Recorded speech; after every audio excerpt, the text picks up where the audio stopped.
Hey, thank you for moving to Northwest Arkansas. Today we are going to talk about hiring and firing.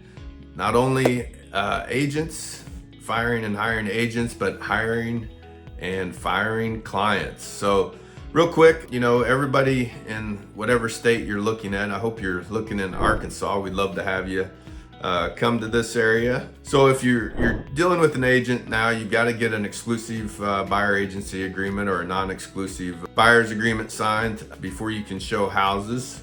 So look on those contracts. If you're not happy with your agent and you're in the process of looking at homes and just don't feel comfortable, you've seen several homes and just the agent's not getting back to you in a timely fashion, don't have any rapport built with the agent, just don't feel comfortable, there is a cancellation notice in the buyer's agreements that you can look at.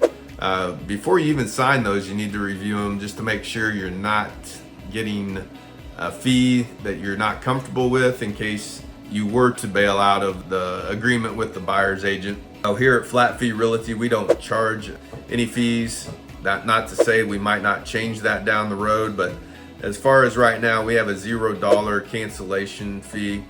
So you do have the right to fire your agent, and the agent has the right to fire you as well. So we like to kind of interview you either on a Zoom or coffee shop or office meeting to kind of get to know you better, kind of understand what your goals are. If they have a saying to slow down before you speed up, well that's part of that consultation, is to figure out if we're going to be a good fit with each other, and if I can tell that we're not going to be a good fit, we will refer you to somebody that we feel that has a better personality or better traits for you to benefit, because not all agents are going to mesh with their clients, and the clients aren't vice versa. It's a marriage kind of for 30 to 90 days, sometimes longer, to find that right home that you've been waiting to purchase, and you've got a visualization of what you want. You need to convey that to the agent so they can do the best job that they can do for you. So make sure and review that cancellation clause in the buyer's agreement. Have the conversations of what you're looking for in an agent, whether that's showing on weekends, showing in evenings. What's your expectations of when you find a property? How quick do you expect the agent to try to get that appointment set up for you? When are you going to be able to view homes? Are you going to be able to view homes only in the evenings? Can you view at lunchtime? What's your criteria? Are you looking in a certain zone? For example, Northwest Arkansas, you've got Benton, Washington County. You've also got Carroll County, which is east of Northwest Arkansas.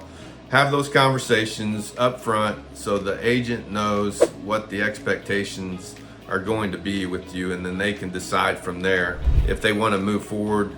These are great conversations, and don't take anything personal. It's just, agents also are interviewing you at the same time you're interviewing the agents. Now, vice versa, if you feel that, hey, this agent's not going to be able to meet my demands of what I need, just let them know up front, we appreciate your time, but we've decided we wanted to kind of shop around and look at some other agents before we sign any buyer's agreements. So even though you've got to have that buyer's agreement signed to look at houses, doesn't mean you can't go to open houses without having representation. So, make sure you're having interviews with agents.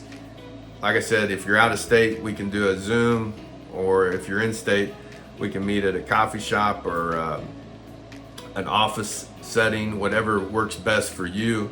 But you need to have those conversations, review the buyer's agreements, go through that with your agent, make sure there's that cancellation clause, know what that entails, go through that, and just make sure all the chips are on the table.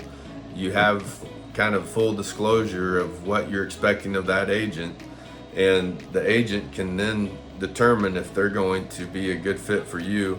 If they're transparent agent and they know, hey, listen, I can't be what you're expecting, hopefully they'll let you know that on the front end, because why would they want to get set up and do the same thing to the client and give them false expectations, trying to be all those hats that the clients are wanting. Just you need to have those conversations. So I hope this has served you correctly. You know, you can fire the client, the agents can fire the client, and let's face it, the agents that are watching this, if you're not if you can't say that, hey, there's been times where I've wanted to fire a client, I'd say you're full of BS. Because you know, sometimes the clients are, you get into it and then you figure out, oh man, I didn't realize they were going to want all this. And that's why, as an agent, you want to have these conversations with the client so you know what their expectations are going to be of you. And the same goes for you guys as the clients. You want to let the agents know what you're expecting on this whole marriage, temporary marriage, while you're looking at homes, so they can have a good idea of their job titles and roles as an agent and what to expect. Just needs, in my opinion, these things make the transaction smooth. It makes the experience a lot better. So always have an open communication of what you're expecting before you even get involved by signing the buyer's agreement. So hope this has served you well. And if you would like to hire me or fire me, just give me a call, 479-200-0863.